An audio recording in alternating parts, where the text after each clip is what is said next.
Les marchés du travail rural sont principalement constitués d'accords de travail informels, d'une main-d'œuvre fragmentée qui contribue à produire des emplois de qualité suboptimale. Bien, vous savez peut-être ce que cela veut dire, mais moi pas. Donc, j'ai fait quelques recherches et je suis arrivé à des conclusions intéressantes. Et j'aimerais les partager avec vous. Mais bon, j'ai pas beaucoup de temps. Donc, allez, on y va. En quelques mots, il est crucial d'investir davantage dans l'emploi rural décent pour assurer la sécurité alimentaire pour tous. Bon, d'accord, j'en conviens, c'est un peu abrupt comme raisonnement, donc on va procéder par étapes. Le premier objectif du millénaire pour le développement a pour objectif d'éliminer la pauvreté et la faim dans le monde. Cependant, 870 millions de personnes souffrent de sous-alimentation chronique. 1,4 milliard de personnes vivent encore dans des conditions d'extrême pauvreté. 70% de ces personnes vivent en zone rurale et la FAO a pour objectif de résoudre ce problème. Il faut dire que la situation en zone rurale s'améliore, mais ce n'est pas suffisant. La partie n'est pas encore gagnée. Donc, quelle est la prochaine étape? Eh bien, nous devons nous concentrer sur l'emploi rural décent. Et qu'est-ce que l'emploi rural décent? Eh bien, il ne s'agit pas seulement de créer plus d'emplois, il s'agit de créer de meilleurs emplois. Et pour ce faire, nous devons nous concentrer sur les aspects qualitatifs du travail en zone rurale. Un emploi décent garantit par exemple un revenu qui permet aux populations rurales d'acheter de la nourriture en quantité suffisante et garantit des conditions de travail sûres et stables.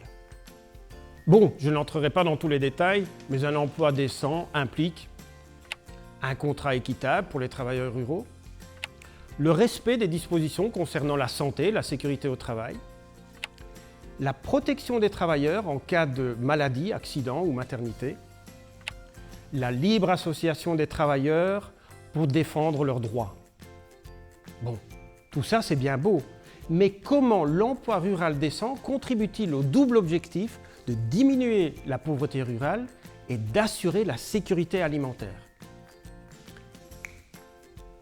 Un pays qui favorise la qualité de l'emploi et une répartition juste des revenus pour sa population rurale crée une spirale positive. Des conditions de travail sûres et des revenus équitables génèrent suffisamment d'argent pour mieux se nourrir. Les parents peuvent ainsi investir dans une meilleure nutrition qui assure une meilleure santé et un travail plus productif.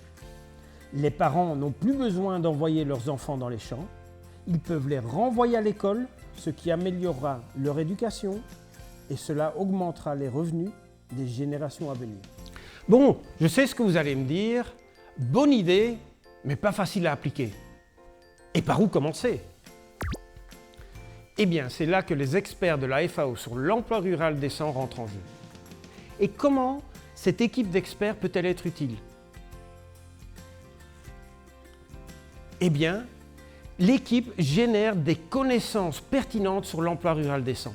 Mais nous savons tous que l'information à elle seule ne suffit pas pour provoquer le changement.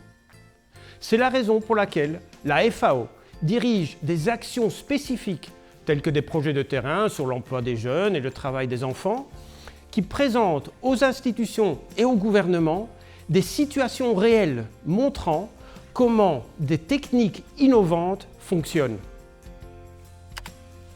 sur le terrain.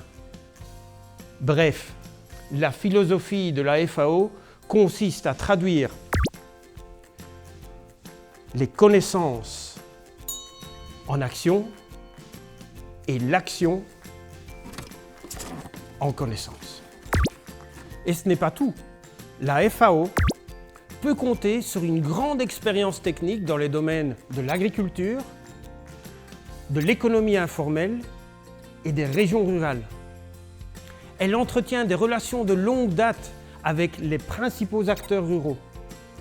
Elle peut avoir recours à un réseau étendu de bureaux de pays. Et enfin, et surtout, la FAO peut compter sur ses étroites relations avec d'autres agences de l'ONU, telles que l'OIT, pour promouvoir l'emploi rural décent. Comme vous le voyez, les connaissances, l'expérience du terrain, la collaboration permettent à la FAO de fournir à ses États membres des conseils spécifiques et efficaces pour chaque pays. Bien, il est déjà temps de conclure.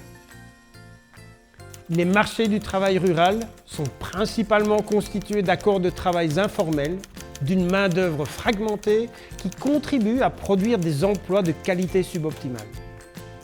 Bon, le sens de cette phrase n'est toujours pas très clair, mais il est clair que collaborer avec la FAO relève du bon sens.